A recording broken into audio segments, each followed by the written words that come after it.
Namaste. So this short poem, Brahma-jñānāvalī-mālā, is much more profound than most people can even grasp. It is the final statement, the ultimate truth of Brahma-jñāna, realization of Brahman. Vidya is book knowledge. Bodha is disciplinary knowledge. In other words, the knowledge of the method. Jnana is the realization itself, the direct knowledge of Brahman. And what kind, in what form? Mālā, a garland of flowers. Especially when a hero is victorious in battle. In Vedic culture, there are three kinds of heroes: the military hero, the donation or charitable hero, and the self-realization hero. And in Vedic culture and tradition, when someone is victorious, when a hero is successful, he's given what's called a Vijayanti garland, Vijayanti Mālā. And when worshiping God by the 1,000 names of whatever deity one worships, after every name, one flower is offered, and that's called Anvali. So an Avalī-mālā is a victory garland made up of flowers that are offered one at a time at the feet of the deity, along with the holy names. So this is already deep, and we're just talking about the title. What the first verse says is absolutely revolutionary. The work entitled Brahma-jñānāvalī-mālā, by hearing which just once knowledge of Brahman is attained, enables all to attain liberation. So in other words, if you hear this work, not just superficially, but you let it penetrate your mind, you let it sink in, and try to adopt the point of view given in this short scripture, you will at once realize Brahman. So this is maybe a little far-fetched sounding, but it's absolutely true. And the only thing that can interfere with it is your own blocks, psychological attitudes, limitations, and upadhis. Thinking that I am Mr. So-and-so, I am an American, I am this, I am that. All that has to be thrown. And just hear this with faith, shraddha. Faith is not a very good translation of the word shraddha. Shraddha means more like having firm confidence in something. So if you study the Shastras, which you should do, and you try to observe their truths in your life, slowly, you will build confidence in them that what they're saying is true. After all, they have nothing to gain from you. When the Shrutis and the Shastras were written down many thousands of years ago, there were no such things as religious organizations. Yeah, there were ashrams and there were schools headed up by very learned brahmanas and devotees. But there wasn't anything like the corporate religious atmosphere that we have today, where one group of people tries to establish a monopoly on religious faith.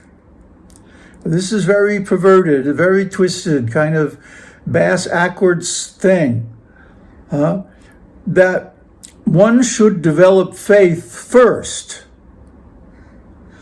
But these organizations create a social atmosphere where, in order to be accepted as a member, or in order to get the certain designations, higher titles and status in the organization, you have to at least pretend to believe certain things. This is completely backwards. You should believe, or actually have confidence first, and then only engage in association with other similar people. But see, today everything is upside down. It's Kali Yuga. So faith now means something very different than it did originally. Shraddha. Shraddha. If you hear these words with Shraddha, then you will realize them. And what it means, knowledge of Brahman, Brahma-jñānā. Not just book learning, but actual realization. So this is the significance of this poem or prayer, this short little shastra. It's similar to the Ribhu Gita. We have a series on Ribhu Gita, which you can watch. And that will also say the same thing. I am Brahman. You are Brahman. The dog on the street is Brahman. Everything is Brahman. Everything is the self. And there is nothing other than Brahman.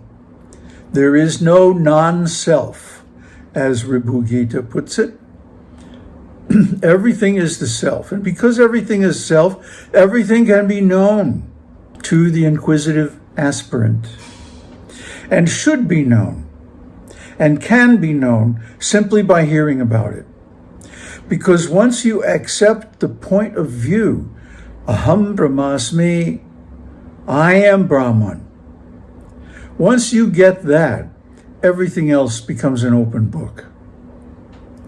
And why anybody would want to live in any other way is a mystery, because it entails being ignorant. I don't know what my neighbors are thinking. I don't know even what I am thinking half the time. I'm just muddling through. I'm faking it. It's jive, man. It's jazz. As one jazz player one time said to me, if I get lost, I just hop on the nearest diminished scale. A diminished scale is a scale that has no tonality, or rather, it has 4 indeterminate tonalities, depending how you interpret it. Anyway, we are all simply improvising. We're faking it. But once we get knowledge of Brahman, that establishes the eternal central point, by relation to which everything else becomes clear. This is the root ontology. This is the most important, most powerful knowledge of Brahman, because Brahman is greater than everything else, than everything put together. Only 1/4 of Brahman, approximately, is the manifested world. The other 3/4 remain unmanifest, unknowable, except by becoming Brahman.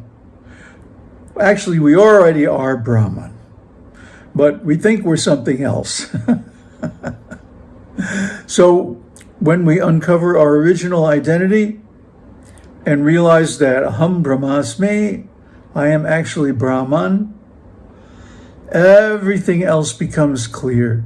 Everything else becomes revealed. It may take some time. See, after Shraddha comes Shravana, hearing. If we hear with faith, and then Manana, thinking it over, contemplating it for many years, reflection. Then finally, Siddhidhasana, that based on this siddhi, this realization, we sit down and meditate until we attain it. This is the path, and it begins from hearing.